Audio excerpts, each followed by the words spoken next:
Just a quick land acknowledgement. We wish to acknowledge this land on which the University of Toronto operates. For thousands of years, it has been the traditional land of the Huron-Wendat, the Seneca, and the Mississaugas of the Credit. Today, this meeting place is still the home to many Indigenous people from across Turtle Island, and we're grateful to have the opportunity to work on the island. Oh,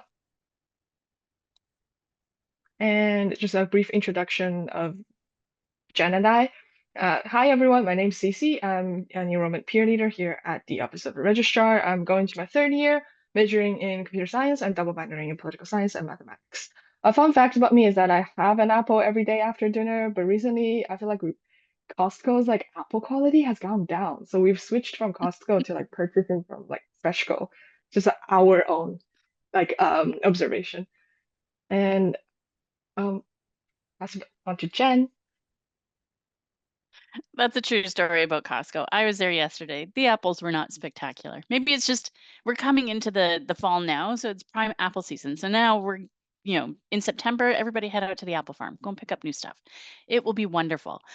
So hi everyone, my name is Jen. I am one of your academic advisors here in the Office of the Registrar. Fun fact about me, other than that I talk to all the animals on campus, no word of a lie, you literally will see me going, "Oh, you're such a sweet bird. Here, dear, come on over here." Ignore me. It's okay. Or join me. You could do that too. As I said, I am one of your academic advisors in the Office of the Registrar. My academic background is quite varied. Right now, I am working on my master's in higher education leadership at OISE, which is the Ontario Institute for Studies in Education. That is UofT. So if you're interested eventually in doing something like that, come and talk to me because I'm happy to help you out. I think that's it about me. So what we're going to do now is we're just going to move right into the presentation. And I think the best way to do that is kind of ground what you're going to learn today. So first and foremost, we're going to talk about your CGPA, which is your cumulative grade point average. We're going to talk about next steps towards enrolling in your programs of study, which is what we call POST. You're going to learn how to plan your time as a student, how to access any important resources on campus. And then we've got some special information for our international students that are joining us as well, specifically when it comes to the supports that you're going to be able to use while you're here with us. So we have another poll for you. Please feel free. You can go ahead and answer this. So the first question is, what does CGPA stand for? And you can go ahead and fill that out. And then the second question is, if I get a 45% in a course, I'm A, going to pass that course and get 45 points. B, I'm going to fail that course and get 45 points. Or C, I'm going to fail that course and get 0 points. So let's see where we are.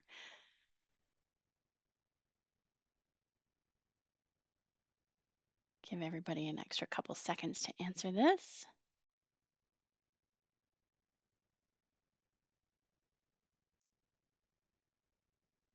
So we've got 9 people that have responded. There we go. The answers are coming in hot and heavy.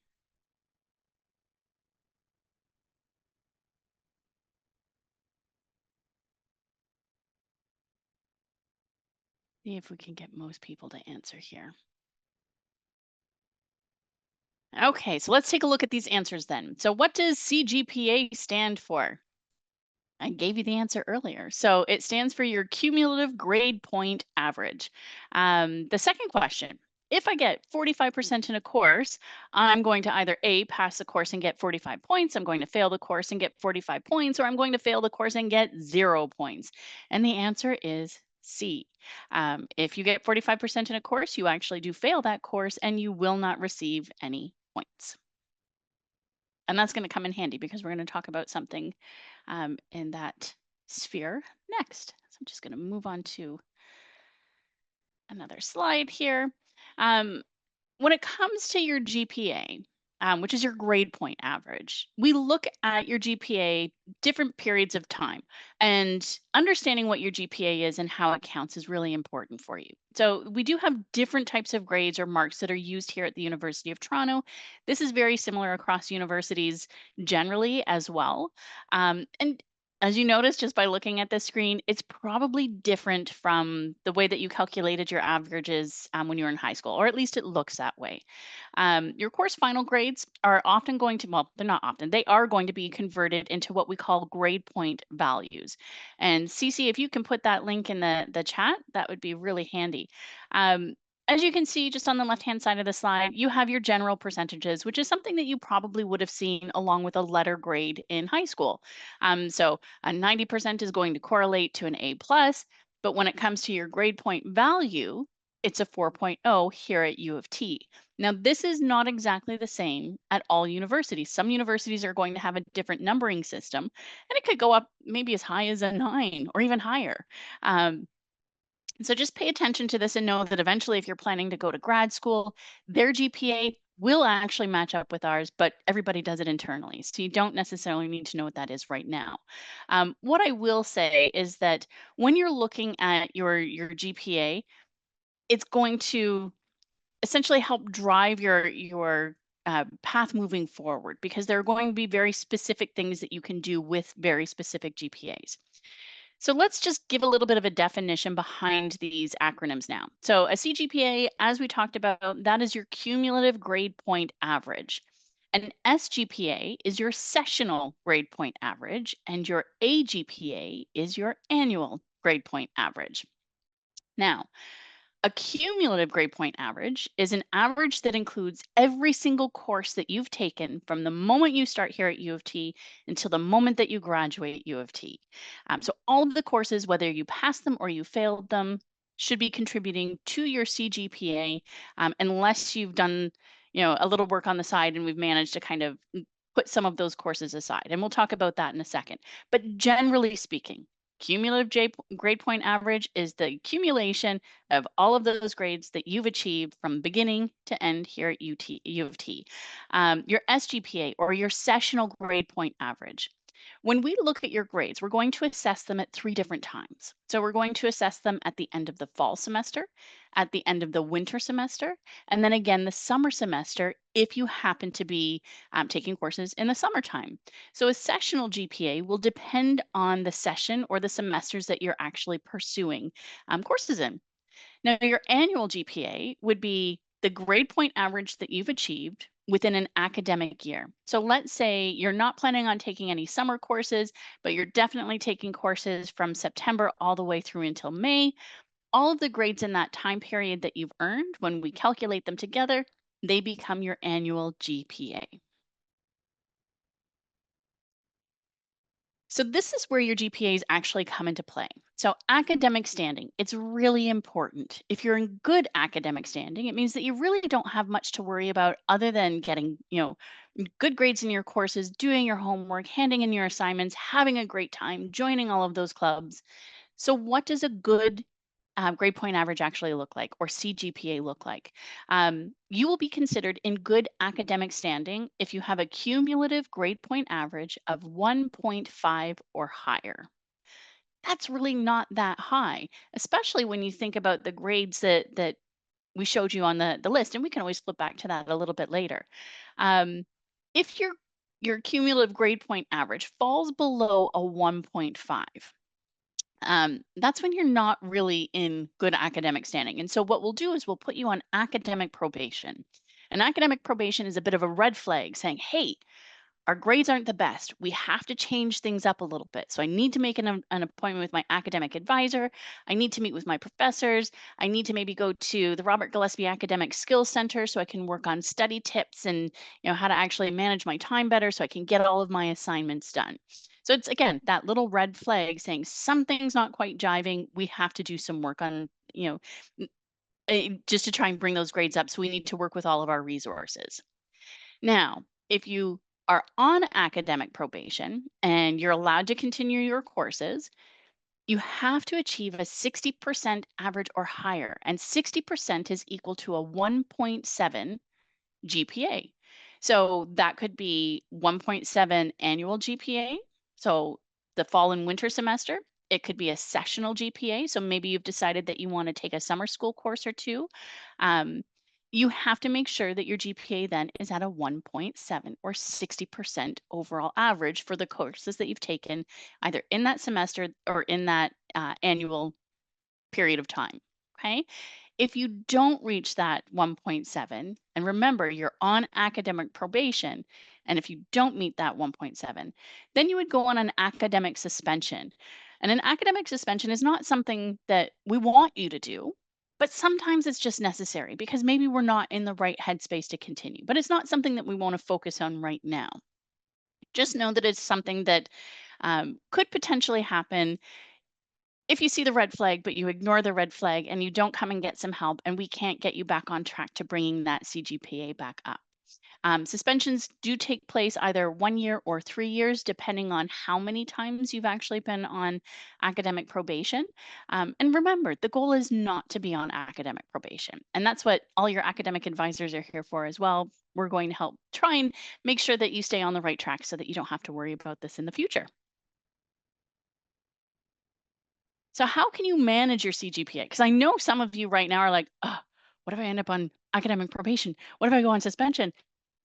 Don't use that stress. That's not your stress to have right now. Right now, it's all about focusing on the ways that we can control our CGPA and keep it in good academic standing at that 1.5. So, first and foremost, when you get into a course, if you don't like the course or if you just don't think you're going to do really well in that course, go ahead and drop it. We actually have lots of deadlines for you and important dates that we do want you to pay attention to. And you can literally just Google important dates at UTM and you'll come up with the registrar's webpage that will give you access to those important dates. And one of those important dates is your drop deadline. So you want to make sure that you drop any courses that you don't want to pursue before that drop deadline. And for multiple reasons. Number one, you don't want that sitting on your record. Number two, the earlier you drop it, the more money that you can actually get back. So instead of wasting several $100s or more on a particular course, it's off your record and you've got money back in your pocket, or you can actually switch it out for another course that you would prefer to take, depending on when you decide to drop it. You also have an opportunity called a late withdrawal. Now, late withdrawals mean that you didn't actually follow the important dates and something has kind of come up and you're like, I let all those deadlines pass to drop my course and I still need to do it because I don't want my grade on my record, you can actually complete a petition for a late withdrawal. We also have something called credit no credit. So if you're in the course and perhaps your deadlines are creeping up and you're just not quite sure whether you're going to succeed or not, you could potentially request a credit no credit. And what that means is that if you pass the course, you're not going to see the grade and it's not going to contribute to your CGPA. Um, However, it will show that you've actually achieved a credit. If you don't pass the course, it's going to say no credit. But again, that grade isn't going to show up on your transcript and it's not going to show up in your CGPA. Okay. Just keep in mind that this is not something that you can do for all of the courses that you're taking. You want to use this very sparingly, simply because you don't have a ton of courses that you can use it for. There's a maximum number. And I do encourage you, if you think that this is something that you want to do somewhere in your first year, you're going to meet with us in the academic advising office and we can sit down and make sure that it's actually the right path for you because you don't want to waste them. You want to save them for really important opportunities. What I will say is that a credit no credit is very helpful if you need to save your GPA, so that you don't end up on academic probation or so that you can actually get into the program that you're looking to get into. Um, Credit no credit, those credits will not be counted towards your post. So let's say the course you're taking is required to be admitted into the program that you want to study, but you don't think you're going to quite get the grade and you decide to do a credit no credit, you may actually have to take that course over again. Okay. And then finally, second attempt for credit policy. This is a really cool opportunity. You can use it for up to 2 credits here at the university. And a second attempt, sorry, it's up to 1 credit for your courses. So any 2 semestered courses, for example, or 1 full year course you could use this for. And what this means is that when you have completed a course and you've passed it with at least 50%, but you want to get a higher grade, you can actually take this course again and complete a form that says, If my second attempt is better than my first attempt, I want the grade from my first attempt to come off of my transcript, not count towards my CGPA, and instead I want to replace it with my second attempt. Again, you want to use this sparingly. You don't want to use it all the time. So book an appointment with your academic advising team. We're going to help you figure out whether this is indeed the best route for you because you don't want to waste these opportunities. Now, I did mention, dropping courses before the deadline. That's really important because, again, you don't want to waste time. You don't want to waste money. You want to be able to switch it out for another course if you have to have a full course load. Um, and there are a lot of benefits to it. So, dropping a course before the deadline means that it's not going to show on your academic record.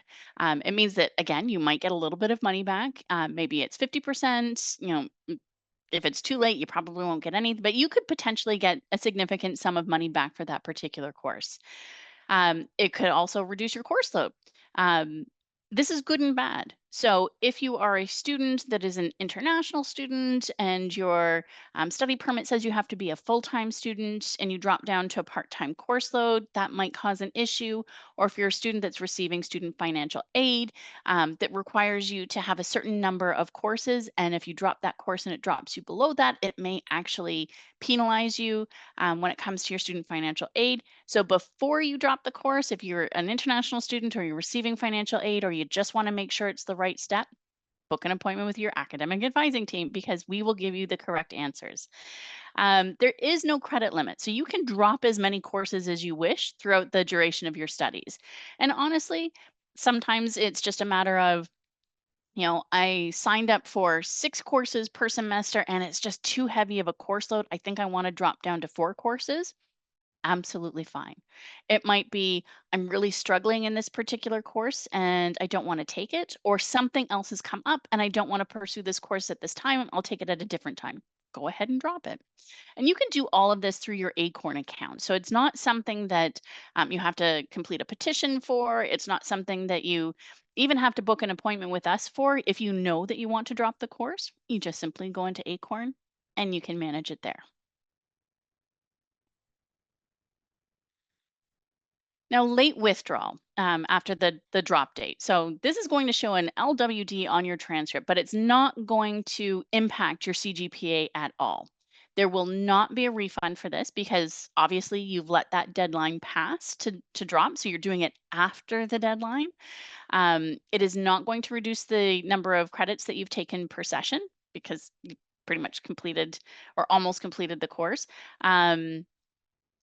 This is also really good too if, let's say, for example, you do have that requirement to be a full-time student. It can actually show that you've been a full-time student for a specific period of time. But again, if you are an international student or a student on financial aid, then please book an appointment with us. We can sit down and indeed make sure that this is the right path for you. There are a maximum number of credits that you can do for a late withdrawal after the drop deadline. So you can do it for a maximum of 3.0 credits. So again, that's up to 6 semestered courses, or it could be 3 full year courses, or it could be a mixture of the both, but it's going to count for 3.0 credits maximum. Again, you don't want to waste these opportunities. Remember that dropping before the deadline actually has far more benefits to this because it's off your transcript and you save money too. But this is a really good backup should you need it. What I will say, and you can see this on the slide as well, this may show as a red flag with respect to grad school applications. Maybe you want to go to med school or law school. They might say, hey, how come you have 3.0 credits worth of late withdrawal after the drop deadline? Was there an extenuating circumstance that popped up, or were you just not happy taking all of these courses at the same time? What's the deal? So you might have to explain that on the back end. So again, it's always preferable to just drop before the deadline so you don't have to worry about this. Now, credit, no credit, as I mentioned earlier, it doesn't have any impact on your CGPA. It will show credit or no credit on your transcripts. So that's just something to be aware of. It is not going to reduce the number of credits taken per session because you literally had to take the rest of the course. You had to complete that. As I said, there is the 2.0 credit limit. And again, this may actually be seen as a red flag by some grad school or professional schools. So again, you might have to explain yourself moving forward. I think if you are planning on going into a program like med school, it might actually be helpful to you to reach out to the med schools and say, hey, I have a situation. I need to do a credit, no credit. How are you going to look at this when I apply to med school? You can do this for grad schools as well. Um, and they'll be very honest with you and let you know how they calculate it. And I will also say that credit, no credit, with some courses, as I mentioned earlier, if you're applying for a specific program here at the university, they may ask you to complete courses, like let's say it's 4.0 credits to get into their program, but they're not going to take any credit, no credit. So if you've taken, let's say, 4 courses per semester, and one of those courses is a credit, no credit, you'll have to take another course in another semester in order to meet their 4.0 credit to get into that program. So again, you want to use it sparingly. And if you have any questions, we're always here to help you.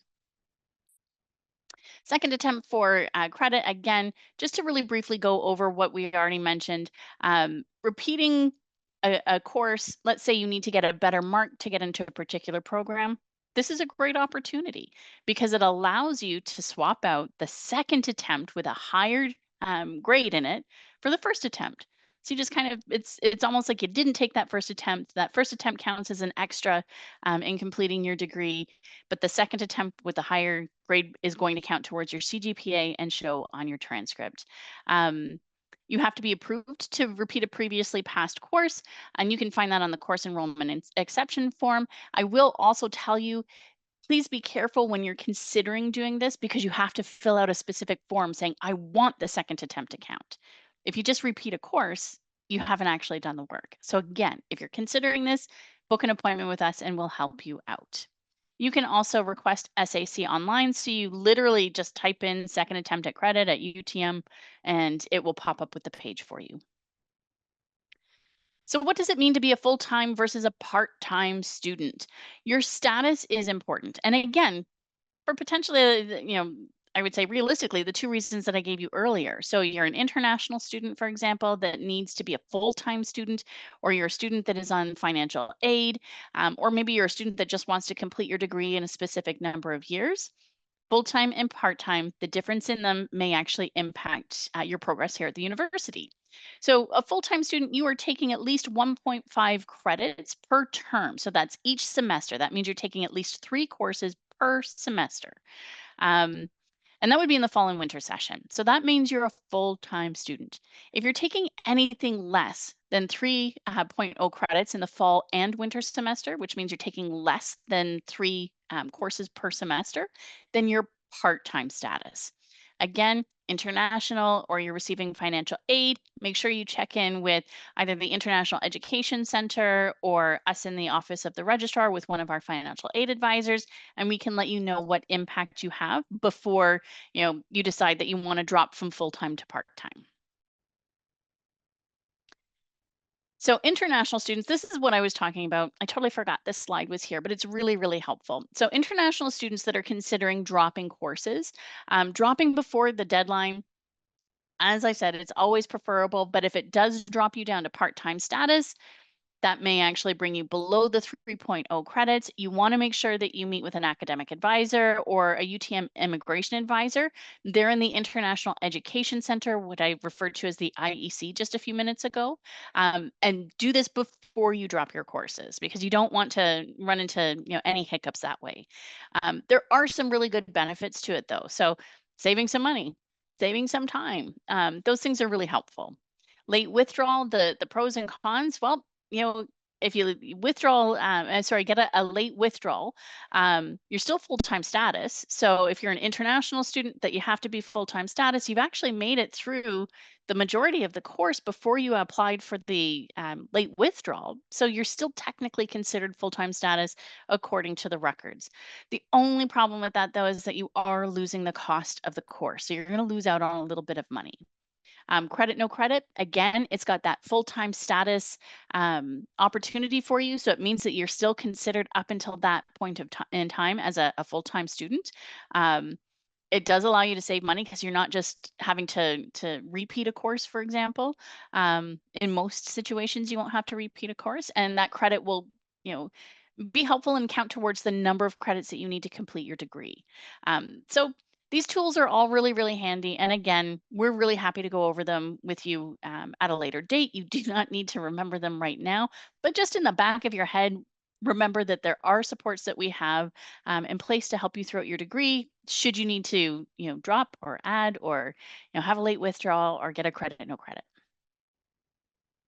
I mentioned the important dates earlier as well. So important dates, we've got a link that we'll put in the chat for you as well. You want to make sure that you pay attention to important dates. I would actually pin this to your desktop, or even if you have a wall calendar, or stick it in your phone calendar, just to remind you that specific dates are coming up. So the last date to add the last date to add or to change a section in a fall or a year-long course, you're going to see it on Acorn. It's going to show up there. You're also going to find the last day to drop a full year course or a first semester course and receive 100% refund.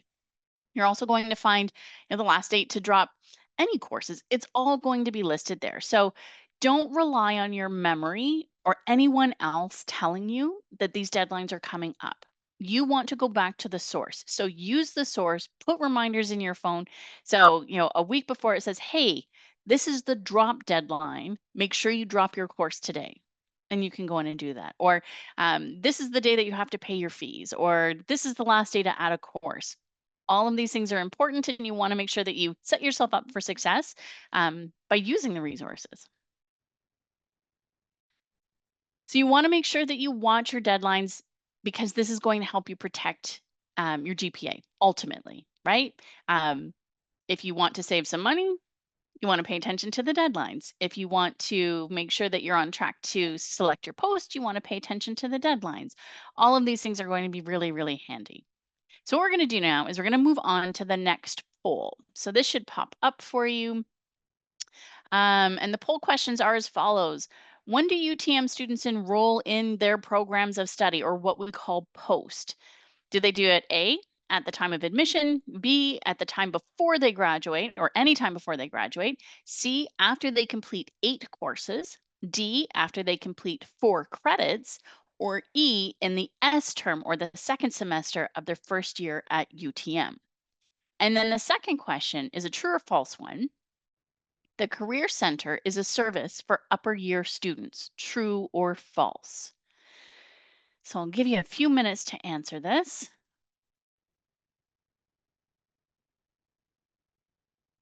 And don't worry if you actually get the questions wrong. This is a process of learning, but definitely take an opportunity to guess at them.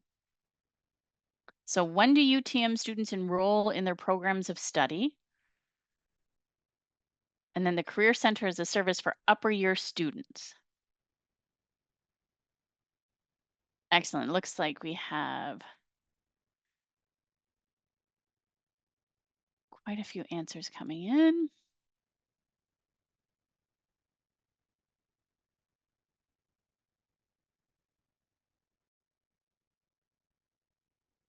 Got 16 out of 21 participants that have completed, so I'll give it maybe another 10 seconds.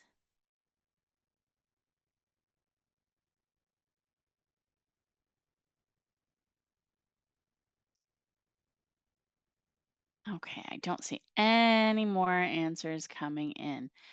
And good for you. The majority of you actually got this all right.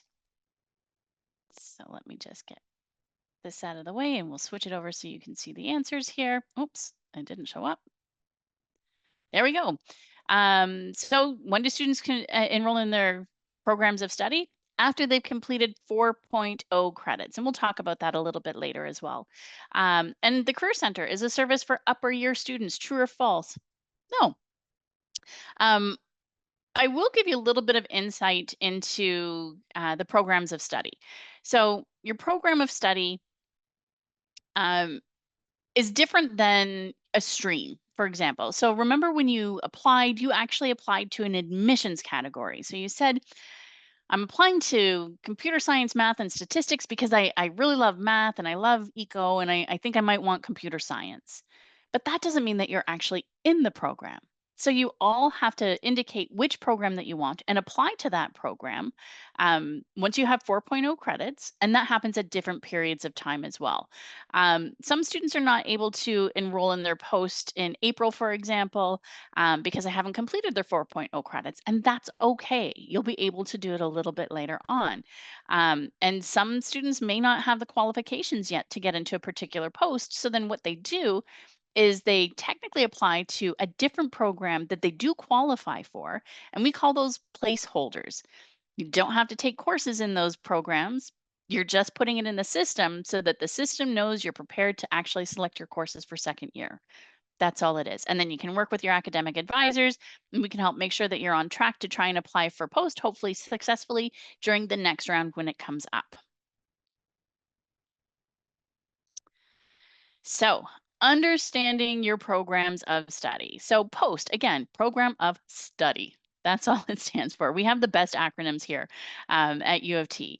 So, when you're in your program of study, you're going to have some choices, but you do have to choose one of the following. You need either a specialist degree, or you need a double major, or you need a major and two minors.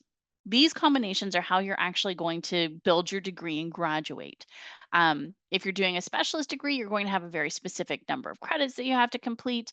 The same with your majors. It's really just depends on how we divvy up those courses or how you divvy up those courses and the courses that you have to take for the programs that you're going to be pursuing. Um, what I would say as well, pay attention to the difference between your program requirements and your degree requirements. So they're very different things. And you will find, and yeah, hopefully you all have access to Degree Explorer and you've had a chance to go and explore some things. Use all of these resources because they're going to give you a visual idea of where you are and what you have to take in order to graduate. So let's say, for example, you're doing a specialist degree in computer science. If you use your Degree Explorer and if you use the academic calendar, you'll be able to see exactly the type of courses that you need to select. Oftentimes, we give you lists of different courses that you can select from, and that will show in your Degree Explorer. And then we'll tell you how many more courses in each category you need to complete in order to meet the degree requirements. But now let's say you're doing a computer science major and you've decided that you also want to do a minor in history and a minor in philosophy. Those three programs are going to have different program requirements. So they're going to very specifically tell you which courses you should be taking or which categories they should come from and how many you need to complete. That's going to help you complete your degree.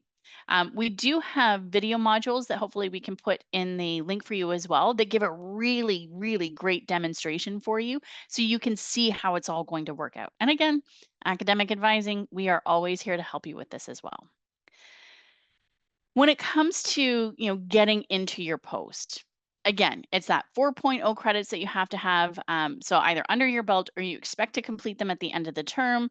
Once you've got that, then you're generally able to go and apply for your post. You may only pursue UTM programs. You can take courses at the other two campuses, but the programs have to be here at UTM. So you cannot have, let's say, um, a major in forensic science here at UTM and another major in music down on the St. George campus. It doesn't work that way. But you can definitely go and take courses on the St. George campus, or you can go and take courses on the Scarborough campus as well. So that's not a problem. And you also have to meet the program entry requirements if the program that you're interested in actually has program requirements. And that could mean you have to meet very specific grades. Your CGPA might have to be over a 2.0. It might mean that you need to have 4.0 credits completed here at UTM. None of those credits could be a credit, no credit. So in the academic calendar, each program that you're interested in pursuing will explain to you what those entry requirements are and how you can meet them. So make sure that you use the academic calendar because it truly will be one of your best friends moving forward throughout the university. Now, I did mention just in the last slide that some programs are going to have very specific requirements to get in. And some may not. Some might not have any requirements other than just general interest. And so, an easy way for you to understand how we kind of differentiate between those different entry requirements, is to provide you with program types. So a type 1 program is open enrollment. So as long as you've got those 4.0 credits, you can actually apply to a type 1 program when you're ready. It's for any student that shows interest. There are no entry requirements. You just have to have a passion for that particular category. Type 2 programs, um, they are great programs, just like the type 1 programs. But with type 2 programs, you do have some entry requirements that you have to complete. But once you've completed them, you're in the program. So you have to apply, make sure you have the right grades, make sure you've taken the right courses. And as long as you've met those requirements, you're in the program. Type 3 programs, though, these ones are a little bit trickier because not only do they have an enrollment, a limited enrollment in it, it means that you actually have to jump through, the categories that they're looking for. You have to meet those requirements that they're looking for. Again, that could be specific grade point average. It could be specific grades in individual courses. It could be very specific courses that you have to complete. And then it would be an assessment from the department to see whether or not you truly are the best fit for that program. So type 3 programs are a little bit different. Um, don't stress. And we see this a lot with students. Maybe you want to get into computer science or you want to get into commerce or management, for example. You're like, no, this is absolutely what I want to do. I'm not getting into my post. I didn't get high enough grades in a particular course. What do I do? You meet with your academic advisor. You meet with the program advisor as well. We take a look at program options for you. Is it still feasible to continue pursuing this particular program? Maybe it's not. So maybe we also realistically look at other programs for you, which is okay. And then we're going to kind of encourage you to go visit the Career Center. And the Career Center is fabulous. And they are going to tell you whether or not you need to have a specialist or a major or even a minor in a particular program to get a degree or, to get a job in the field that you want to pursue. So we've got a lot of information for you. Having multiple plans, right? Backup plans. If I don't get into program A, I'm interested in pursuing program B. And if I don't get into program B, I think I'm interested in program C. No problem. Having those backup plans are great because it means you're not stressing should, something happen and you don't get into your first choice. Always aim for your first choice, but having those backup plans it's a really good thing. And I think we also have a link in this. I don't know whether you've shared it or not, Cece, but it's just a link to figure out how to get to know the difference between the different programs. Generally with this particular web page itself, it just tells you the program name, and whether it's a type 1, type 2, or type 3. And then you can refer to the academic calendar and you can kind of mix and match and see which programs are going to work well for you. I will also say for students that are choosing their post, if you don't quite qualify for your post and you need a placeholder, type 1 programs are the best to choose from because there aren't any requirements. So you can actually choose them at the end of your first year after you've got your 4.0 credits. And then instead of taking courses in those type 1 programs, you can still work towards the entry requirements for the program that you want to pursue. Okay. When it comes to requesting your periods, type 1, as long as you've got the 4.0 credits, you can go ahead and pick at any time. But request periods are very specific for type 2 and type 3. The first round is going to be in the spring. That's in March, and it goes until the middle of April. Once you've had the programs kind of assess your grades and they made sure that you met everything and they've been able to admit you they've been able to assess you, they will then send you a decision, and the decision for the round 1 is going to come out anywhere from mid-May, it will come out in mid-May, and then your acceptance period is mid-May all the way through to early June. Now round 2, this is the summer request, and this is going to occur usually from June until August, and then you're able to accept any invitation that you receive in September. There are, I think it's CCIT, they're only going with one round. So if you're interested in pursuing CCIT this year, just know that they're only going to have the round that runs from mid-March until the end of April. So you won't have that second round, but if you still don't qualify, it's okay. Wait until the next year. Book an appointment with us. We'll help put your mind at ease. So what programs do we choose? What we're going to do now is we're going to kind of take a look at, the myths that are out there and what the reality is. So just know that you're a more complex person and you can't actually be reduced to one program of study, for example. So each of you, you've got different preferences, you've got strengths in different areas, you've got different values, um, majors of study. Let's say, for example, that you want to be a doctor. Well, biology is not the only way to get into med school. So you have to think about the things that you love and the things that you're really good at doing. And meet with an academic advisor. We can help you out, but also meet with a career counselor because career counselors are going to be able to really clarify for you whether or not you need a particular degree to go into one particular area. I would say if you're interested also in med school or law school, that you reach out to the universities that you're planning on applying to because they are the ones that admit you into those programs and they can tell you exactly what they need to get into those programs and whether or not a specific degree that you take is going to help you reach their entry requirements. So here we're going to take a look at just a myth or two. So the myth, there's only one path leading from a program to a specific career.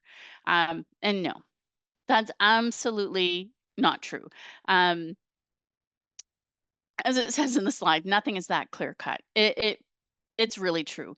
My background, I didn't graduate from my undergraduate degree at U of T. I'm a U of T student now, but I wasn't when I completed my undergraduate degree. And so my degree is in something called Arts and Contemporary Studies.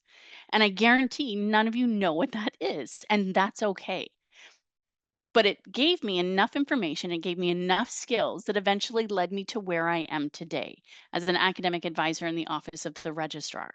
So one program does not lead to a specific career generally. Even if you want to be a doctor or you want to be a lawyer, your undergraduate degree is not going to be a direct um, entry point into that particular career field. Let's say, for example, you want to go into computers. You want to work in setting up games or something like that. There's nothing that says that you must have a degree in computer science in order to get that job. And this is where the Career Center is going to come in really handy because, again, they've got all of that really fantastic insight. And it's honest insight. They're going to be very realistic with you and they're going to let you see that whatever path you take, you've got opportunities, especially when it comes to your careers. So the second myth is when am I supposed to know what I want to do with my life or what I can do with my degree? And again, this ties back to the idea that you're not, um, a one-dimensional person. You're complex. You've got different areas that you're passionate about. Um, University is all about exploring. It's about learning. It's about growing. It's about taking those opportunities to learn new things. So we all started off in high school with an idea of what we wanted to be. And when we applied, we had an idea of what we wanted to be, which is why we applied to specific programs. But the truth is, you're probably going to change your mind as you go throughout your degree. When I was in kindergarten, I wanted to be either a princess or a hairdresser, and neither one of those things panned out for me. So I was really glad that I went to university and I was able to explore a whole bunch of different opportunities, which led me to where I am today. So just know this is going to be a long-term path for you. This is an epic journey that you're about to partake in. So career services is going to help you determine your best career fit. They're going to help you, really figure out what you can do with your degree after graduation. They're going to provide opportunities for you to network, which is really important, and to also find job opportunities. They're going to give you access to labor market information. So when you have parents that say, I only say parents because this was my grandma, she said the same thing. You need to get a degree that gives you a really good job that pays really high money. Jobs change all the time. And without having any of the labor market information in my pocket, it was really hard to figure out what those jobs were going to be other than a doctor or a lawyer. Um, and those were fields that I was just not going to excel in. So, um, having a career center advisor that could tell me that, hey, you know what? You actually have really great job opportunities coming from the degree that you're in because it's humanities and social science based. So you've got lots of flexibility. That was really, really helpful. So definitely make sure that you check out the Career Center. The resources that they have are absolutely phenomenal, and the people are awesome. So I highly recommend it. And you can access them as soon as you're here on campus. So here's just a selection of web links. We can potentially add these to the chat for you, but if you just want to take a screenshot or you want to grab your phone and take a picture of this, this would be incredibly helpful as well. Lots of career planning resources for you to help you personally determine what your best career fit is going to be, to help you kind of explore where you can go with your degree afterwards. A lot of these links are going to provide you with opportunities further for networking. You'll find some of them actually have labor market information in them. You'll find that specifically with the UTM program plans as well, which I absolutely love. The careers by major, fantastic opportunity. And also, don't forget when you're in your program as well, in addition to meeting with the Career Center, also talk to your program advisor because they've got lots of really cool opportunities for you that they can advise you about. Now, I did mention the program plans. I told you that this was awesome. I love the program plans. I know that the slide is a little bit small and you might not be able to see everything that's on here, but just know that you'll be able to Google program plans at UTM. You'll be able to find the program that you want to pursue. Everything is listed alphabetically. So let's say it's commerce, you're going to go to the A to C, pick commerce from the list in that particular category, and then it's going to bring you this beautiful page here. What we have on this particular page is everything from the courses that you're probably going to want to take in your first year if you're considering pursuing this program. You're going to have next step opportunities. So, what are you going to do after your first year? You've got research opportunities, and they list potential jobs and careers in here as well. It's really designed to make sure that you have access to information that will encourage you to be involved and get the most out of your UTM experience. So many opportunities all in one little page here that will lead to much greater opportunities while you're here on campus. Um, what I will say is take the opportunity, read through the program plans, go year by year and hang on to it because you can always revisit it a couple times a year. You don't have to keep it in your back pocket, but knowing that it's accessible is going to be really, really helpful for you. And don't just stop with the one program that you're interested in. Take the opportunity to go through all of them. Anything that piques your interest, read about them, see what the careers are like, see what kind of courses you would be taking. They also have a whole bunch of services that are listed as well. So you can bring your plan with you, based on the program plan here.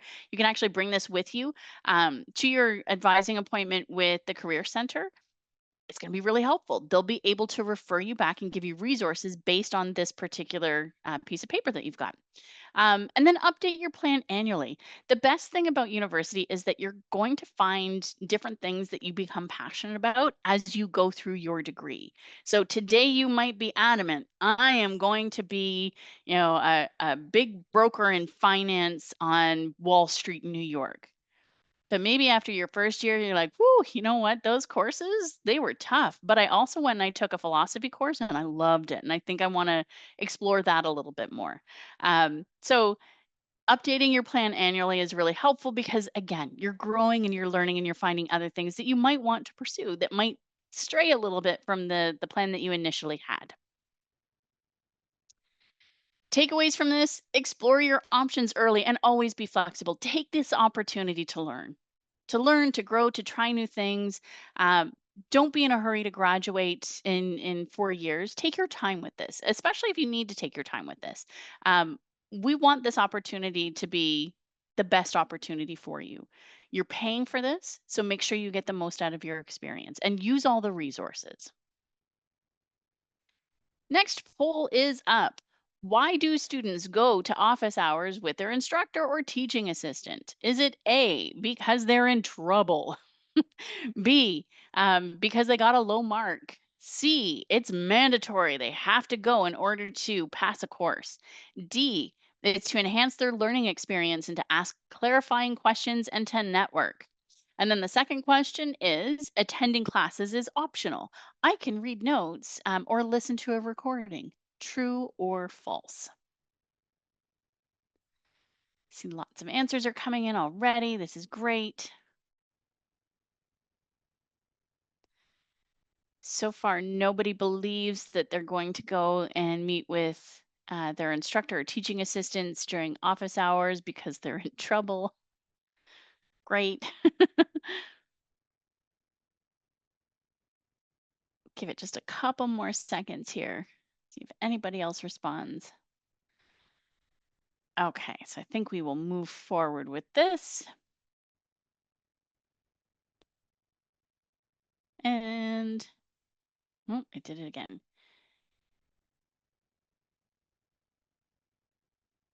I don't know why it's not showing up here. Anyways, the answer to the first question is to enhance your learning experience, to ask clarifying questions, and to network with your professors. I always tell students, go to office hours. Professors love it. They've set this time aside. It is for you to come in and ask any of those questions that you can't particularly ask in class. Maybe you receive an assignment back and you want some clarification about the grade that you've received. Maybe you just want to you found something in a class and a topic that you were talking about that really appeals to you and you want to learn more information, go to office hours. They are fantastic.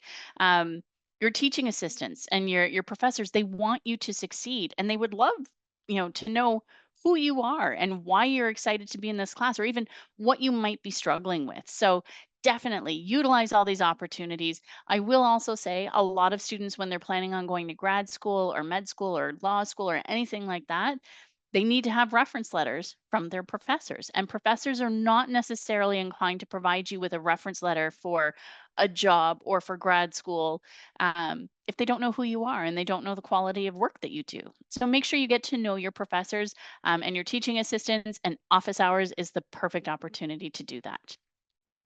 Now, the answer to question number 2, attending classes is optional, and I can read notes or I can listen to a recording.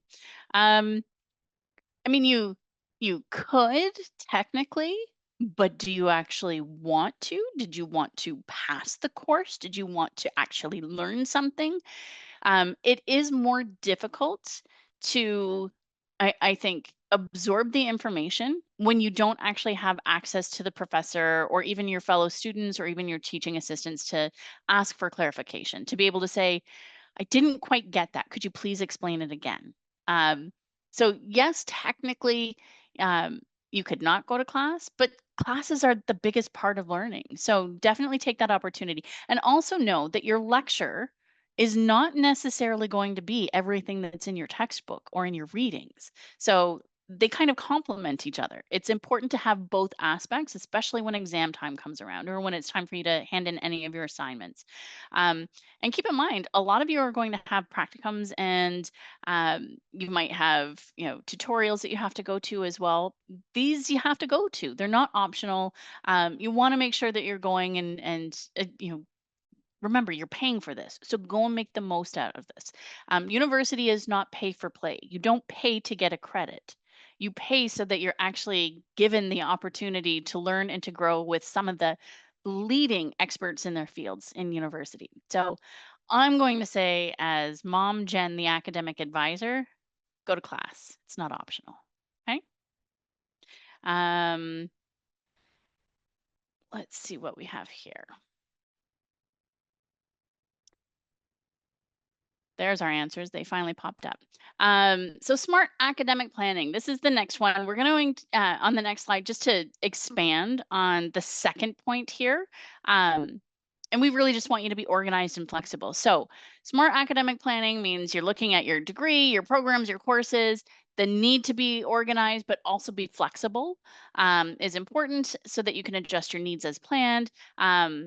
And schedule conflicts are not acceptable. I know we've received a lot of tickets from first year students in Ask Registrar, which we're not doing advising for first year students at this moment. FYI, your group advising is the way to do it. But just know that if you have a schedule conflict, let's say you pick 2 courses that overlap in time, you have to get rid of that conflict.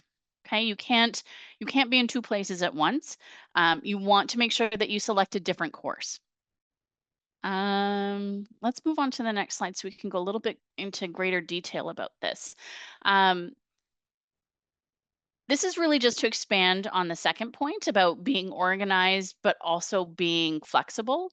Um, we want you to plan so that you can achieve SMART goals. You've got 6 steps to create a personalized and effective study plan. We do have a web link here that we can provide to you as well. Um, when you're planning your SMART goals, and you're creating that personalized and effective study plan. Step 1 is really about determining your priorities and your academic goals. Step 2 is really about reflecting upon how you study best. Um, when you consider the ways that you learn best and the ways that you study best, it's different for each person. I found with some classes, the best way that I studied was actually in conversation circles with students that were in my courses.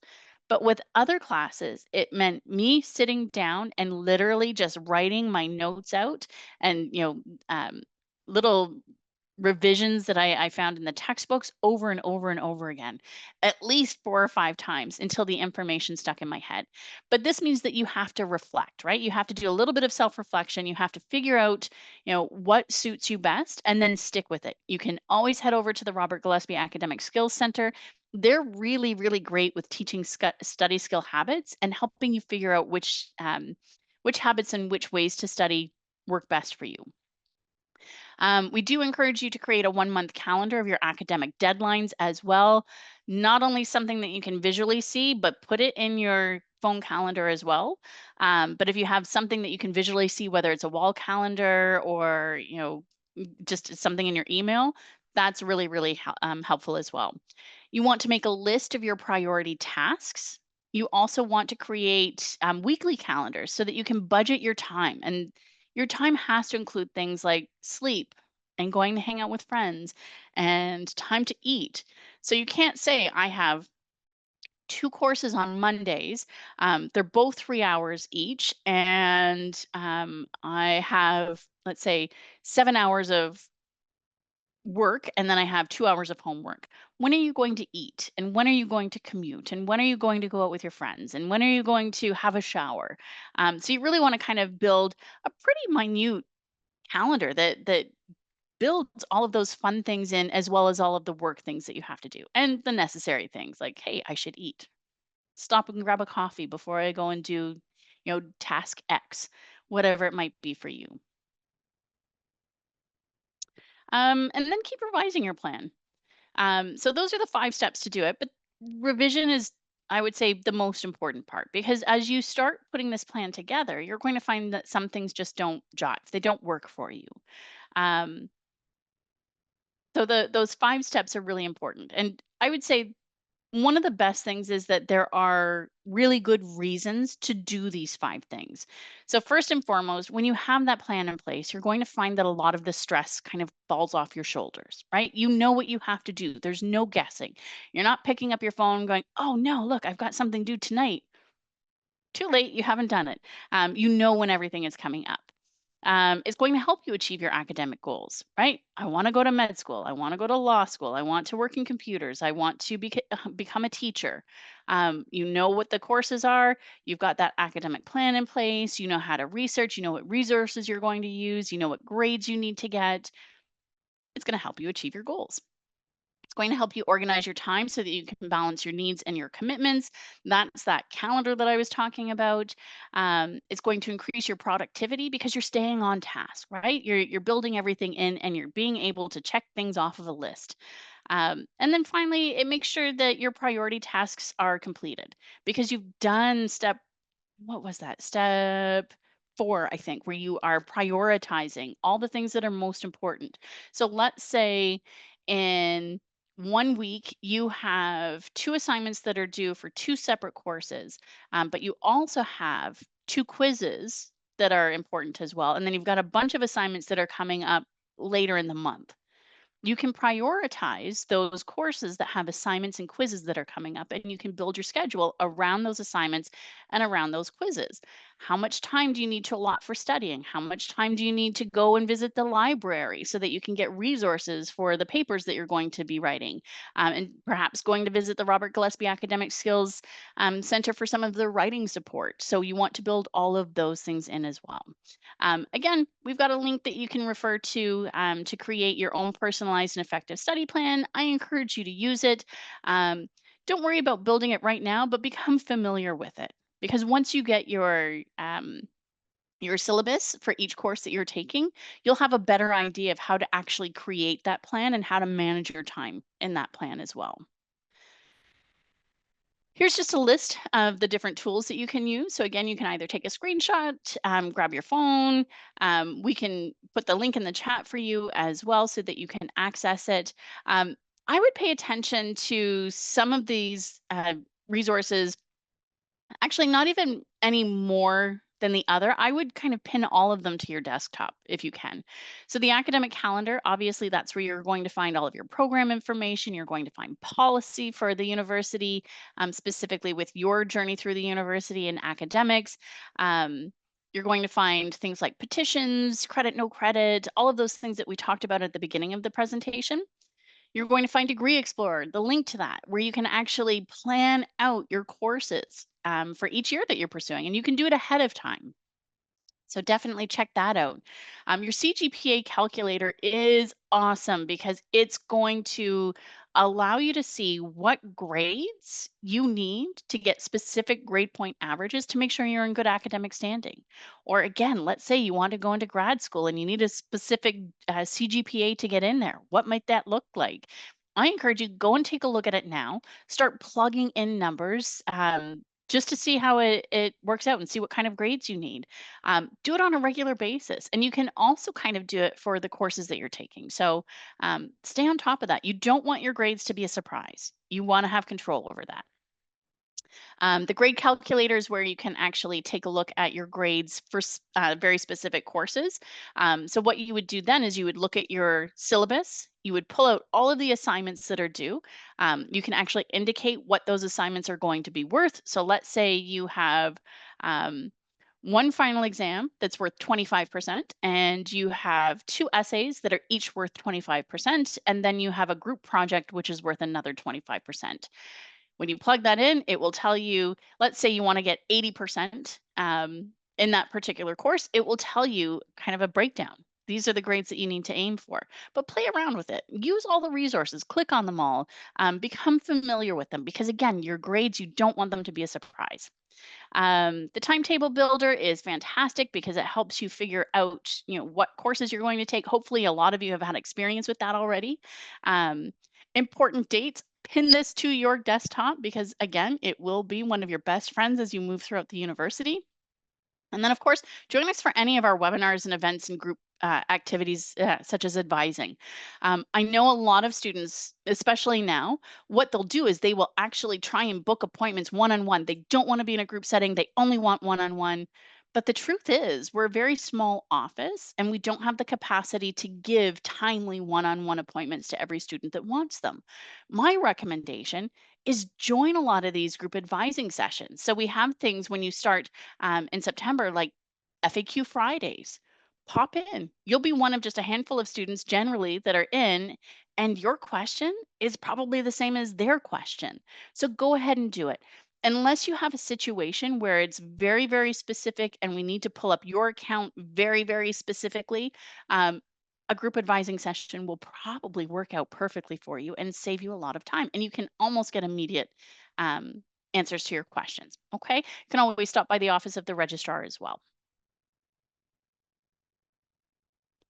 So Timetable Builder, as I mentioned, it's great. It's allowing you, it's really a search tool. So you can see, whether a course is offered in the year that you're in, whether it's offered on your campus. It lets you explore the different subject areas, and you can filter it. That's the best part. You can say, I want it to be, um, let's say, online only. We're growing our online selection. But say you want to pick a course that's just online because, You just want it that way.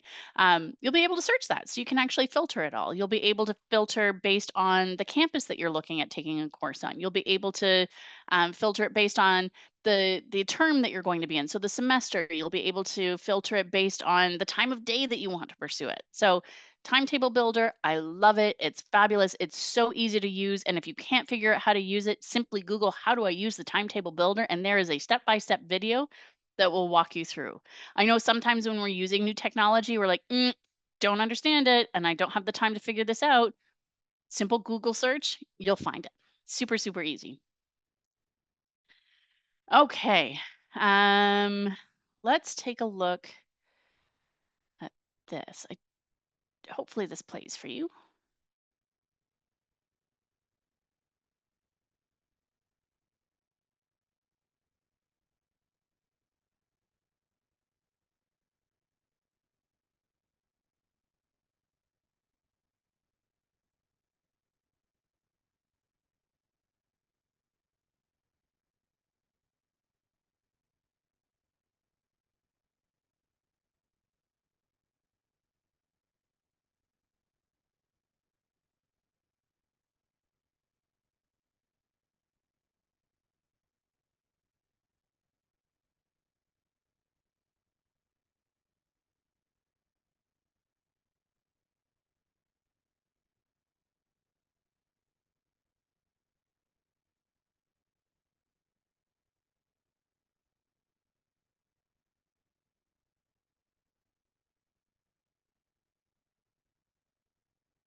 Good. I'm glad that one worked for you. So again, this is just kind of going over everything that we've already talked about. So, all about creating your plan and creating routines and using your agenda and having realistic goals, but also keeping your eye on the prize. Um, so we'll move on to the next one here, just because I want to make sure that we can get through this in time for you to ask any of the questions that you happen to have. Um, when it comes to building your skills, I would say that the importance of mastering university level academic skills such as reading and note taking, problem solving, writing, all that research and time management, it does come down to time management. And learning how to learn is probably the most important outcome of your university education. So, the skills that you've developed in high school or college might not be suitable for you at university. So, you want to make sure that you develop those skills here to help you out. So, we've got lots of different resources for you as well, and we'll put those in the chat for you. So, I've mentioned over and over again the Robert Gillespie Academic Skills Center. We have the Accessibility Services Center. Um, there are facilitated study groups that you can pursue for certain courses. Again, that's through the Robert Gillespie Academic Skills Center. Lots of workshops, so Head Start programs that are coming up for you. Learning how to learn, like I said, it is probably the most important academic goal that you have, and learning is like a muscle. Um, when I graduated my undergraduate degree, I came into the workforce and I only just started my master's degree. And you know what? It was a struggle at first, but it's kind of bounced back. So you have to learn how to learn. And the more you do it, the better off you get. And again, just use all the supports that we have for you. Academic integrity is absolutely key. It is normal to feel stuck or confused by an assignment in a course. If you have any questions, the first place that you want to go to is to your instructor or to your teaching assistant. You want to make sure that you plan ahead of time so that you're not working last minute. I was notorious in my grad school program at the beginning of saying this essay is only going to take me 4 hours. It's 8 pages that I have to write. No, it ended up taking me days. So planning ahead, making sure that you're on top of everything is really, really key. This is also going to provide you with time to review your work, to take your work to any of the writing supports that we have as well. Don't forget you have a librarian that you can refer to that will help you with your research as well, but you have to reach out to them ahead of time so that they can pull the resources for you so that you can use them in your paper. And you want to go for feedback with your professors and your teaching assistants because they're the ones ultimately that will be marking your assignments as well. Um, Make sure that you do not share your answers or your assignments on social media platforms, and be careful when you're participating in group chats as well. Um, our best advice to you is to leave a chat room before a test or an examination begins. What we do refer you to is the Student Rights and Responsibilities series on academic integrity. And we can put this in the chat for you as well. So this really does summarize the information that's presented in the code. We do encourage you to go to the Robert Gillespie Academic Skills Center. They do offer a full range of workshops, facilitated study groups, as I mentioned earlier, lots of seminars and individual consultations. They're going to help identify the skills that you need and help you develop the skills that you need to continue your academics and succeed. So the links we will put in the chat for you. Um, I will go back just briefly before we switch to the other slide. Don't use any artificial intelligence based apps, okay, unless you've specifically been told to do so by your professors. The reason for this is that your work has to be your work. So you want to make sure that um, you're putting in the effort. If you think that you need it for clarification, or if you need something to help edit for you, or if you need um, let's say you just don't understand a particular topic, don't necessarily trust something like ChatGPT to have the correct information for you. Again, go right back to the source. Even if you're late, even if you pulled a Jen and you said, "Okay, it's going to take me 4 hours to write this paper. I'm going to start it now. It's due at midnight." And then you realize that you don't understand the assignment, still reach out to your professor or teaching assistant. They're not really going to care that you waited that long. They want you to understand the assignment because you don't want to fail the assignment, right? You want to understand what you're going to do. So um, just just be careful when you're writing your papers that you're getting the information from the right sources. Takeaway note: you're planning, it's your responsibility. We've given you all the tools, you just have to put it all together. And again, if you're a little bit lost after this session, once you're with us in September, Robert Gillespie Academic Skills Center and the Office of the Registrar, speaking to academic advisors, we can definitely help you out. Okay, one more poll for you. Supports and resources are available to students who are failing courses, or to domestic students who pay taxes in Canada, to international students who need immigration support, to students who choose to pay student services fees, to students who need accessibility supports, or to all students. And the second one is, I can only get quality help with my studies if I hire a tutor, true or false. So supports and resources are available to A through F. Okay, and I can only get quality help with my studies if I hire a tutor, true or false.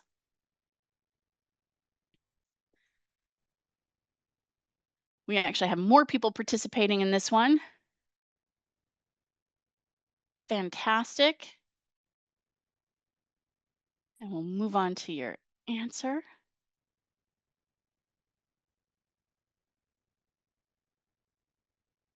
There we go. Supports and resources are available to all students. All of you. You're all paying to come to the university. We've got all of the supports and services in place for all of you. So come anytime you need, even if you don't remember what those supports are, or even if you don't know whether you need those supports, come and check us out in academic advising. We can help you figure it out.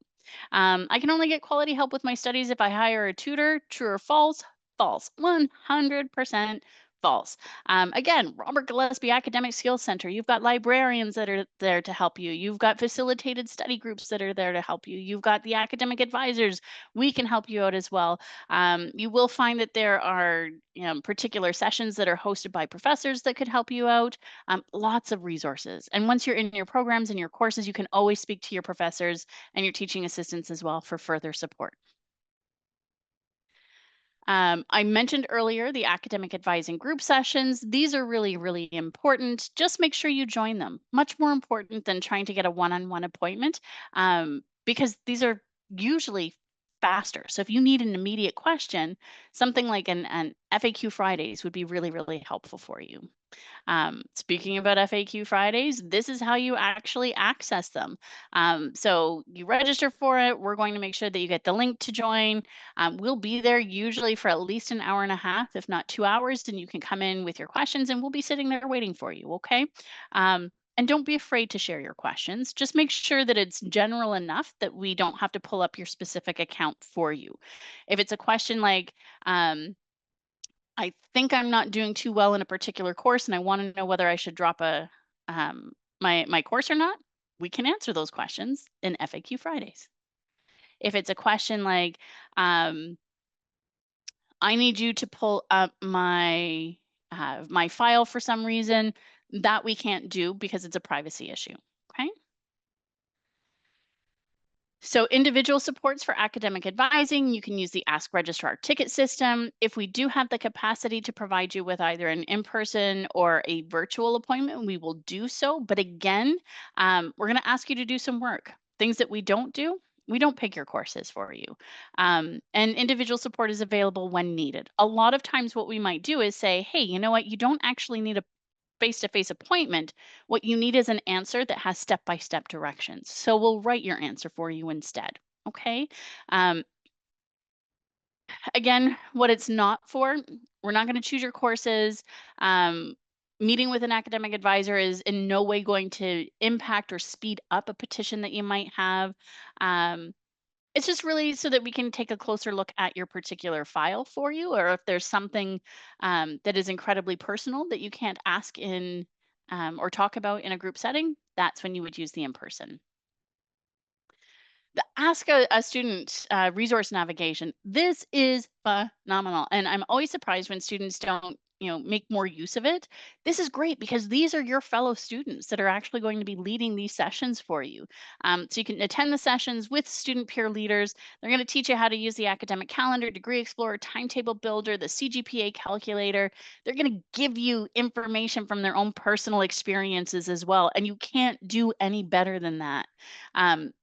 They're living the experience right now, so they're sharing that information with you. They're going to help you discover campus resources, and you can make friends with them. Nothing says you can't make friends with a student in a higher year. Absolutely go and do that. We will have access to the schedule and details more for you on the Office of the Registrar website when you visit the events portion of the website, which is where you found this link as well. So definitely keep an eye on that because you want to drop in and see what's going on. The International Education Center is something for all of our students that are coming from another country to join us. Perhaps you're not a Canadian citizen or a permanent resident. They're going to provide you with a lot of really great information. So first and foremost, you've got one-on-one immigration advising. There's transition coaching for you. They'll talk to you about your health insurance. Really, really good resources when it comes to your status here in Canada. They can talk to you about things like your study permits, whereas you can't come into the office of the registrar and ask for information about that because we don't have that information for you. So the IEC, phenomenal. They run a lot of sessions and events for you, so you can join the International Student Mentorship Program. They have the International Student Welcome. I'm sure a lot of you, if you are an international student, you've already received information from them. Definitely use that information because they are brilliant. I love the people that work in that office as well. So important documents. I'm so sorry. I sneezed. Important documents for international students. If you've applied overseas and you arrive in Canada, you have to come with the following documents. So you need to have your valid passport. You need to have a valid estimated time of arrival or TRV if applicable. You need your IRCC letter of introduction. You need your UofT offer of admission letter. You need proof of sufficient funds. And then the study permit is going to be issued at the border. If you have additional questions, you can absolutely reach out to the IEC and they will be more than happy to help you out. You will find their contact information here. And again, if you are an international student, they've probably already been in touch with you, but go ahead and take a screenshot of this so that you have it handy and reach out so that they can clarify. This is the information that you need to get in touch with the Robert Gillespie Academic Skills Center. They have some really cool sessions like those facilitated study groups, but also promoting academic skills for success. If you're interested in taking that, it is non-credit. You can enroll in that now, but definitely take a screenshot of this as well. The Career Center, again, go ahead and take a screenshot. The links are all here too. We can put them in the chat for you, I'm sure. You can book an appointment with them. And again, you can use this resource as soon as you're with us in September. A library. This is where the smartest people on campus tend to hang out, I think. Your librarians are there to help you quite a bit. So make friends with your local librarian because they're awesome and they will help you with your research. And they also have access and allow you to have access to the old exam repository, which will help you when studying for different exams.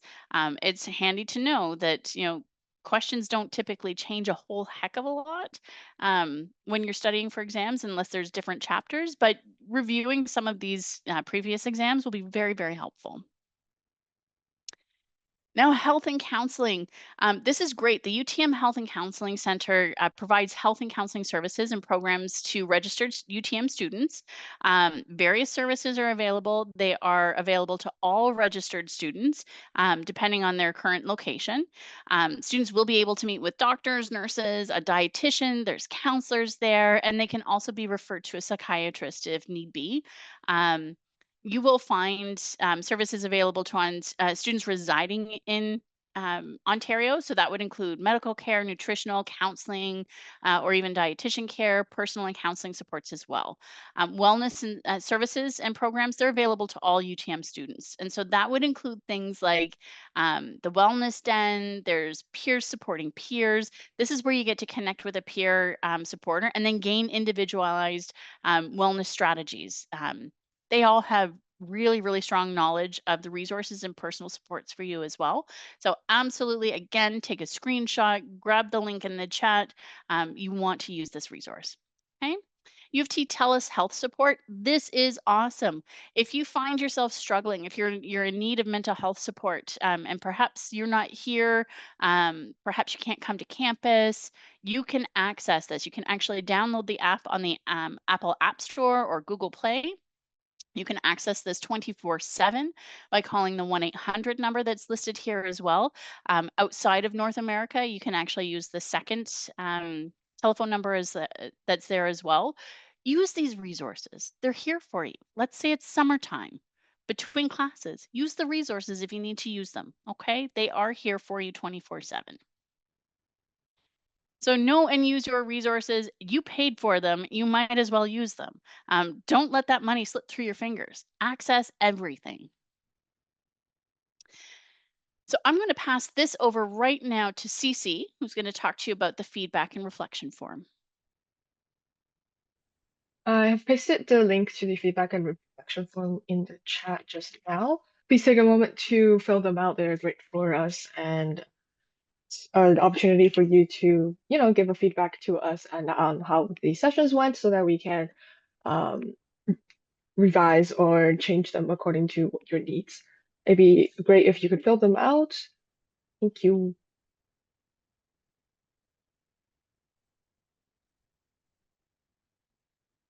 Now we just have some explanations on the CCR requirements here that I think they're from your Eagle Connect squad.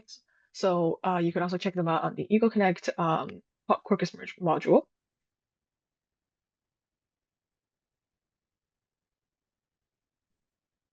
Yeah, so CCR is the co-curricular record, is the official document from from UofT that highlights your participation in skill building activities outside the classroom. And so by attending UTM Office of Registrar new student events, you're one step closer to earning a CCR participation.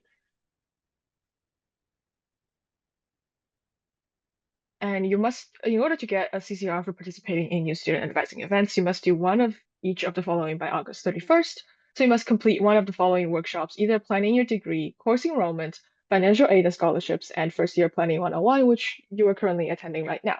So you have that checked, and then you have to complete one of the following engagement activities. It's either Ask a Student Enrollment 101 sessions, or academic advising check-ins, or complete and upload a copy of your completed new student enrollment workbook. And to add on, you also need to complete a written reflection where you will receive a link to the reflection from following each event attended. And so be sure to check your UTOR email following the event to fill it out, and then you can get your CCR recognition. And we have the VTM orientation 2024. I'll put the register link in the chat. It's a great opportunity to meet new friends and new people and everyone else that's attending the university. So I would highly recommend you join and register for this.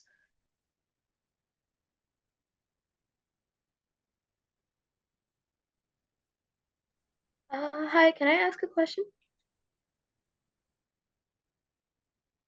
Yeah, so hold on. We're just going to wrap this up and then we'll open it up for questions, okay? All right.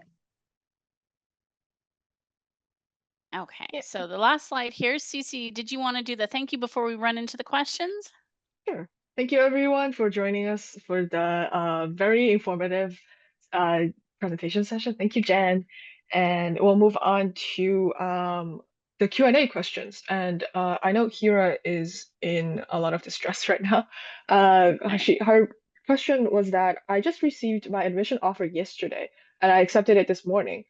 And she can't add any courses, and there's an issue with her keep being logged out of her UTOR ID, and also she wants to get through to a financial office as well. Okay, so when you've just accepted the offer of admission, so it doesn't happen automatically. Your acceptance has actually gone through another organization called the Ontario University Application Center website. So it generally takes about 3 business days for that to be received by the university. So don't panic that you can't actually pick your courses just yet. It will take a little bit of time.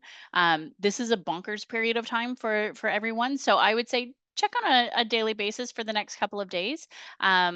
What are we now? We're Wednesday. I would say if by Monday you still can't pick your courses, then give us a call or fire off an email to the admissions team. They will be able to rectify things on their end for you. So don't panic. Take a deep breath. Right? Again, stress. You don't want it. Throw it away. When it comes to your UTOR ID, so you would actually have to get in touch with oh gosh, I think it's the ITS department. So the when you go onto the page for your UTOR ID and for your UCard, there's contact information. So you can actually click on that link that they have there, the email link, and just fire off an email saying, this is my situation. I've been locked out. I can't access it. I think they also have on that web page just a quick link. You forgot your password, you need to reset your password. You can always do that as well. But if you don't think that's the issue, then you can send off the email to them. Okay. And then what was the final question, Cece? She would also like to get through to the financial aid office. Okay, so with that, if you're looking to speak to a financial aid advisor, I think you can actually put a ticket through Ask Registrar, and then that you'll be able to select that it's for financial aid. If it is financial aid that's coming to you from within the province, let's say you're here in Mississauga, you can always just kind of pop by the front desk and see if they can't book you an appointment or help you book an appointment, but you can also do it online. So that would be my recommendation. For the Ask Registrar, I need to be able to log in to UTOR ID So form. you have to get the UTOR ID done first. Yeah, but I tried to I know my password, I know everything. It tells me to close my browser. Now when I do that and I cleared cookies, I cleared history, it still won't let me log in to just Ask Registrar. I can go to Ecorn, I can go to see application, I can do everything, but just not Ask Registrar. And if you And I try a want to different be browser? I did. I tried incognito. I called this morning. I was on hold for more than an hour. And then when I asked them, they're like, "Oh, just go incognito." And it let me do everything except go through Ask Registrar where I need to book an appointment with whoever I need to talk. Okay. So this isn't something that is super stressed. I mean, it feels super stressful. It's actually not. So you can take a deep breath and just get sorted with the UTR ID first, and then you'll be able to actually reach out to through the ticket system. Like I said, if you're in Mississauga, you can always pop by the front desk as well and see if they can't give you some Oh, immediate answers. we can come to the university and ask. Yeah, you can ask. I can't guarantee that they have the answer for you, but if it's something very specific about your application for OSAP or Yeah. something like that, Mm. is it something that you can actually get from OSAP themselves? No. For that, like I was doing an see, I was gonna attend another school, but as soon as I received this offer, I had to cancel everything for that school, had to let them know and everything. And like now I'm just trying to like, and I had to drop all my courses there. So like now, I'm just trying to like enroll in courses here. But because I had that OSAP application, like everything done, it's hard for me to like when I closed that application, this one got closed too. Because OSAP's like, oh my God, you're doing too many things. Yeah, so what you actually have to do is get in touch with OSAP, and you'll have to change your application for OSAP to indicate that it's a different program. They're used to this. They see this a lot. It's So yeah, it's not that uncommon. So I would say I believe that they actually do have a toll-free number that you can reach out to them at, probably between 8 and 4 p.m. Eastern Standard Time. So you could do that if you'd like. You could probably go into your OSAP account to see if they have any information on switching your school, that you might find it in the FAQs. And then I would yeah, say do that prior to booking an appointment with our financial aid advisors, just because you have to wait for your UTOR ID to get sorted out. yeah, no, I did like I filled out the whole application for UofT. I filled out everything. It let me do everything. It's just it closed my application and tells me to talk to the financial aid office at UofT to reopen like that application. Okay, so then Still you're not going to go back to that first step and you're going to fix the UTOR ID. So there's no jumping here. I know you want us to say, hey, you know what? Let me give you the personal phone number for somebody, but unfortunately that's not going to happen. And it's okay. You're still in good time. You just accepted the offer today. So I would say put that request through to the ITS office. I think they also have a telephone number, so if you wanted to, you could probably call them just to see if they can move it a little bit faster Yeah. for you. And then hopefully, let's say you get the information tomorrow, you'll be able to put that ticket through, and then we'll be able to get you in touch with somebody in financial aid. Thank you so much. It's just that everyone's telling me it's too late. It's too late. Oh my God, what are you doing? And like, You I don't never know. listen to Something like this. anybody. You can listen to us. It's okay. Don't take this stress on. Hey, Okay, it's okay. Thank you so everything much. is solvable. Thank you. You're welcome. All right. Do you have any other questions in the chat, Cece? Yeah, I'll move on to Michael's question. He said, Sure. I was accepted for 2 admission streams. One was deferred from last year. Does it matter which one I enroll for courses under? No, you want to make sure that you've accepted just one of them. I would, if you wanted to, you could always reach out to the Office of Admission and Recruitment, just to say, hey, which one am I actually in? If you go into your join account as well, I would think that the one that you've been admitted to now, it probably takes precedence over the deferral. But it really depends on what program you're deciding that you want to pursue. So what post you plan on getting into. So base your course selection on that. He said he's in both. So you can't technically be in both. So you've been admitted to the university. I would say if it's showing both, have you accepted one over the other? Like, have you accepted the second admission?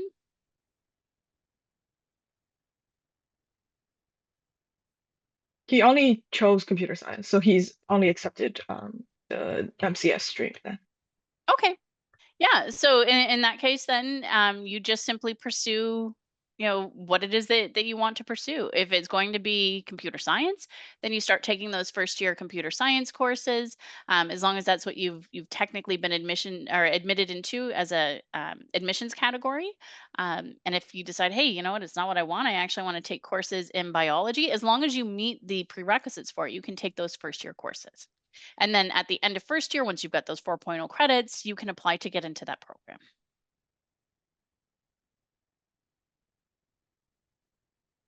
And I'll move on to his other question. He asks, does second attempt for credit show up on your transcript? What happens with second attempt for credit is that if you're successful in the second attempt, and if that grade is higher than the first attempt, and if you've actually completed the form saying that you want your second attempt to actually count instead of the first attempt, then the first attempt won't show on your transcript, and it won't show in your cumulative grade point average. And Aisha asks, I'm an international student. I was on my parents' work permit. My dad recently got his permanent residency card, but unfortunately, due to certain circumstances, I had to come back to my home country. I'll be back by the end of this month, hopefully. However, I have requested for a fee exemption, and my request is under process. How likely am I gonna get my request approved, and how long is it going to take? So that actually depends. This is something that I can't answer for you right now. I believe you have an email in the system, or yeah, I think it's an email in the system. So I would just wait until a response comes to you. If you don't already have an email or a ticket in the system, just hang tight if you're already in the process for it. If it's if it's the fee deferral, they'll tell you as soon as they possibly can. Yeah, if you'd like to, you can always put in a ticket and just say, this is my situation. We check regularly for first year incoming students, and I'll keep an eye out for it. Okay. And we have Aisha also asked, for context, they were talking about that they were deferred to another program stream, but they want to take courses in the MCS stream. And they said, I did research a lot about, but unfortunately, I wasn't able to find any suitable courses. I was able to add in 6 to 7 courses on Acorn, but I was told they were third and fourth year courses. I'm not able to add in first year courses as they're showing enrollment blocked. Okay. So this is something, it's a bit more technical. If you are a transfer student, then the third and fourth year courses are great. But just know that if you're a first year student coming in from high school, the 100 level courses are introductory level courses. And each level that you go higher, so second, third, and fourth, the more advanced that course becomes. So I would not recommend taking, 300 level courses if you're a first year student coming into the university. So my recommendation would be to use the academic calendar to see other courses that might appeal to you. Take a look at what the requirements are to make post in that particular program area. And then once you're here in September, we can take a look at availability. If there are wait lists for courses that you want to be in that are at the 100 level, go ahead and join those wait lists, and then just keep checking your Acorn account on a regular basis, just to make sure that you can see whether that wait list is moving or not. Okay, and then if it does move and you're all of a sudden in that lecture, you have to go and pick your elective courses. Aisha added that they're a first year student. Okay, I don't know the names. I'm not pairing up the names with the questions. So It's the question that you just answered. this one, okay. Yeah. So then you're gonna have to don't take the 300 level courses. As an academic advisor, I'm going to recommend you do not do that because you're probably not going to be prepared enough to do that. So you want to again do all the stuff that I just mentioned, going through the academic calendar, putting yourself on wait lists if you need to be on wait lists. We'll see what we can do. You could even, do your first year, complete your distribution credits, for example, in your first year, and then work in, say, the summer and the beginning of next year to actually take those courses for the program that you want to pursue. They're saying that first year courses are showing up as enrollment blocked for them, which is weird because all the enrollments should have opened up for all students. Yeah, it should have opened up for all students. So I would take a look at your Acorn account again. It could be that, especially if you tried to sign up for your courses late, that you just they're full, right? Enrollment is blocked because they're full. So take a look at that as well and see if that's the case. I think if there's a bigger issue, then submit a ticket, because I can't pull up your file here and take a look at what's going on. So unfortunately, I can't give you any more than general information in this session.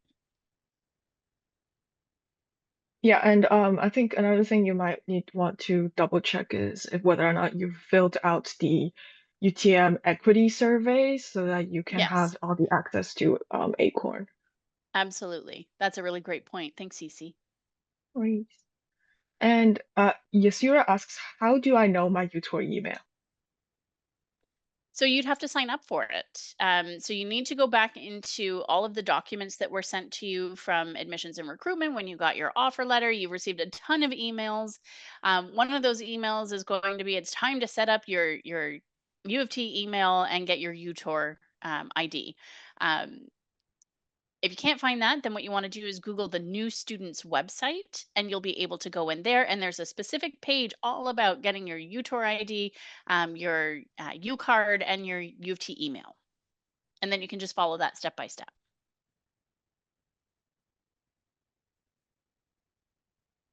Yeah, and I think that's the last question we have here in the Q&A. Okay, perfect. And look at that. We made it right to the very, very end. So I just want to thank you all for joining me. And Cece, thank you for being awesome at leading this entire session. I know it was a long session with a lot of information, and you stuck it out. What I do hope is that you've taken away something from this, even if it's just some snapshots of information. And remember, you can always book an appointment with us in September, and we will be able to assist you. Cece, I'm going to throw it back over to you to wrap everything up. Yeah. Thank you everyone for attending this session. And again, I have just posted the link to the feedback and reflection form again in the chat. So if you haven't done so, please take some time to fill it out. And thank you everyone for attending again, and have a great rest of your day or night, depending on where you are coming from. And thank you again for attending. Hopefully we answered all your questions. If we haven't, there's always other upcoming sessions such as FAQ Friday that Jen has already mentioned how you can sign up for.